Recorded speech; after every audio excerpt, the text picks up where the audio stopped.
Hi, so we're going to be going over Genesis. This is about 6 pages long, so I'm sorry this is going to be a really long video. The writer was Moses, the place written, wilderness. Writing completed 1513 BCE, time covered, in the beginning, to 1657 BCE. Imagine picking up a book of only 50 short chapters and finding in the first page or two the only accurate account of the earliest history of man, and recordings showing the relationship of man to God, his creator, as well as to the earth with its myriads of creatures. In those few pages you gain, too, a deep insight into God's purpose in putting man on the earth. Reading a little further, you discover why man dies and the reason for his present troubled condition, and you are enlightened regarding the real basis for faith and for hope, even regarding identifying God's instrument for deliverance, the seed of promise. The remarkable book that contains all these things is Genesis, the first of the 66 books of the Bible. Genesis means origin, birth, the name being taken from the Greek Septuagint translation of the book. In Hebrew manuscripts, the title is the opening word, Bereshith, in the beginning. Greek, in Archai, I don't know if I'm pronouncing these right, sorry. Genesis is the first book of the Pentateuch, an anglicized Greek word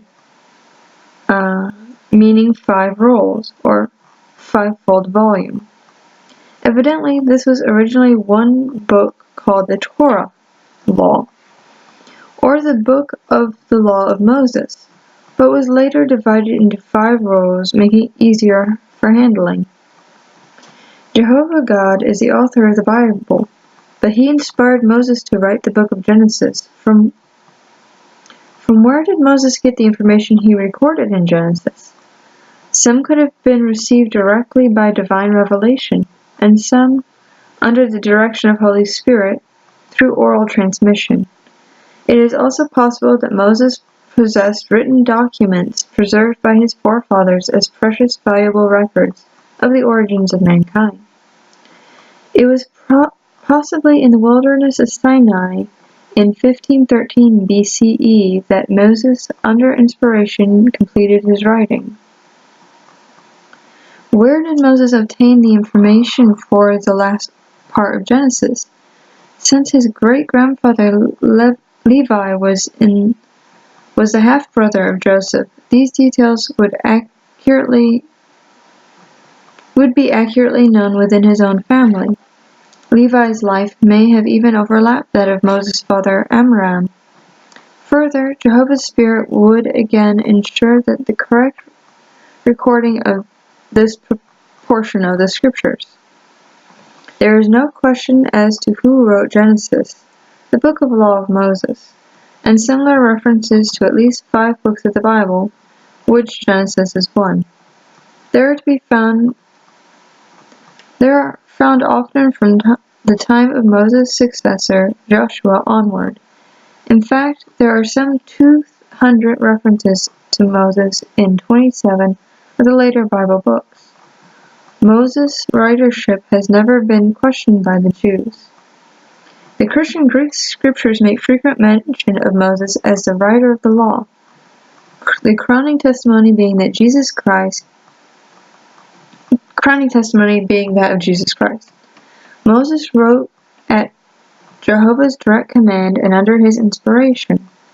Some skeptics have asked, but how were Moses and his predecessors able to write? Was not writing a later human development?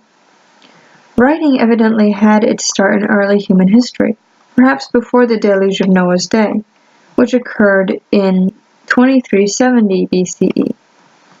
Is there any evidence of man's early ability to write? Well, it's true that archaeologists have assigned dates earlier than 2370 BCE to certain clay tablets that have been excavated. Such dates are merely conjectural. However, it should be noted that the Bible clearly shows the building of cities, the development of musical instruments, and the forging of metal tools had their start long before the deluge. Reason believed then, men would have had little difficulty in developing a method of writing. In many other respects, Genesis has proved to be amazingly consistent with proof facts. It is only Genesis that gives a true and factual account of the flood and its survivors. Though accounts of a deluge and several humans, in many cases results of being preserved in a vessel, are found in the legends of many branches of human family. The Genesis account also locates the beginnings of dwellings and the different branches of mankind, stemming from the three sons of Noah, Shem, Ham, and Japheth. Says Dr. Melvin G. Kyle of Xenia Theological Seminary, Missouri, USA, that from a central point somewhere in Mesopotamia, the Hatamic branch of the race migrated to the southwest, and the Japhethic branch migrated to the northwest, and the Semitic branch eastward toward the land of Shinar, is undisputable. The authenticity of Genesis as a part of divine record is shown by internal harmony as well as by its complete agreement with the remainder of the inspired scriptures. Its candor reflects a writer who feared Jehovah and loved the truth, who unhesitatingly wrote the sins of both the nation and those prominent in Israel. Above all, the unswerving accuracy with which its prophecies have come to fulfillment, and will be shown toward the end of this chapter, marks Genesis as an outstanding example of writing inspired by Jehovah God. Alright, our first subheading, Contents of Genesis.